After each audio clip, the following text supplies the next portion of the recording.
বাংলাদেশের যত লক্ষ রোহিঙ্গা আছে প্রত্যেক রোহিঙ্গার হাতে আপনি অস্ত্র তুলে দেন। দুধ কলা দিয়ে সাপ পড়ছে আমরা। আমার ভূখণ্ডে মাইন বিস্ফোরণ করবেন না। আলোচিত নাম, পরিচিত মুখ, বর্তমানে এসেছেন নিজ গ্রাম নাইকুমছড়ির বাইশারির নতুন চাকপাড়ায়। আজ কথা বলবো তার সাথে।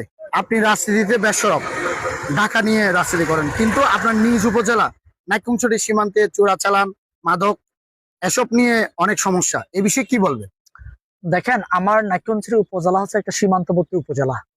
এই উপজেলাতে আপনার ভারতের সাথে আমাদের অনেকগুলো স্থলবন্দর আছে এবং আমার নাইকুমছড়ি উপজেলার সাথে একটা স্থলবন্দর নাই। যেহেতু মিয়ানমারের সাথে একমাত্র উপজেলা হচ্ছে আমাদের নাইকুমছড়ি উপজেলা, স্থল সীমানা আছে।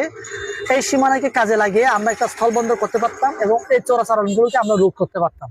এই চোরাচালানের মাধ্যমে কিন্তু আমাদের নাইকুমছড়িতে যে রাজস্ব পাওয়ার কথা, যে সরকার রাজস্ব কিন্তু সরকার পাচ্ছে না, বিনিময়ে চোরাচালানের মাধ্যমে রাজস্ব হারাচ্ছে।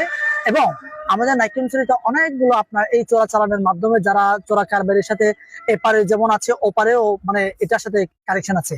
এই কানেকশনের কারণে কিন্তু আমাদের একটা মায়ানমারের সাথে যে আমাদের একটা সুসম্পর্ক থাকার কথা ছিল, এই সুসম্পর্কটাও আমাদের এই চোরাচালান কেন্দ্রিক এটা সম্পর্ক নষ্ট হচ্ছে। যেমন অনেক মাইন বিস্ফোরণ হচ্ছে, অনেকে আহত হচ্ছে। এই সমস্ত বিষয় নিয়ে আমি মনে করি যে এটা চোরাচালান বন্ধ করতে হলে একটাই উপায় আছে, আমাদের স্থল বন্ধ করতে হবে।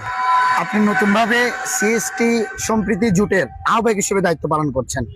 তো আপনি জানেন মিয়ানমার সীমান্তে একজন বিজিবি সদস্য পঙ্গুত্ব বরণ করেছেন, পরে মারা গিয়েছেন। এরপরে অর্ধশতাধিক মানুষ কিন্তু মাইন বিস্ফোরণে পঙ্গুত্ব বরণ করেছে। এই বিষয়টি জাতীয়ভাবে আলোচনার দরকার আছে কিনা?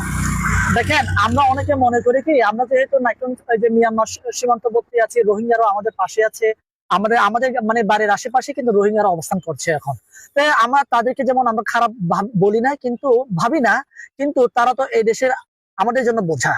তাদের নিজ দেশে ফেরত পাঠানোর জন্য আমাদের রাষ্ট্রীয়ভাবে এটা দায়িত্ব নিয়ে এটাকে প্রেরণ করার ব্যবস্থা করতে হবে।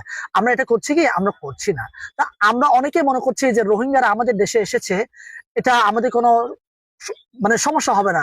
দিন যত যাবে, আমার প্রেডিকশন মানে আমার ভবিষ্যৎবাণী এভাবে বলে যে আরাকান আর্মি অথবা মিয়ানমার সরকার, জান্তা সরকার এই রোহিঙ্গাদেরকে উস্কিয়ে দিয়ে এই পার্বত্য চট্টগ্রাম, শুধু পার্বত্য চট্টগ্রাম না, এই চট্টগ্রামকে বিচ্ছিন্ন করার জন্য ওরা ব্যবস্থা, মানে ওরা একটা খেলা খেলবে।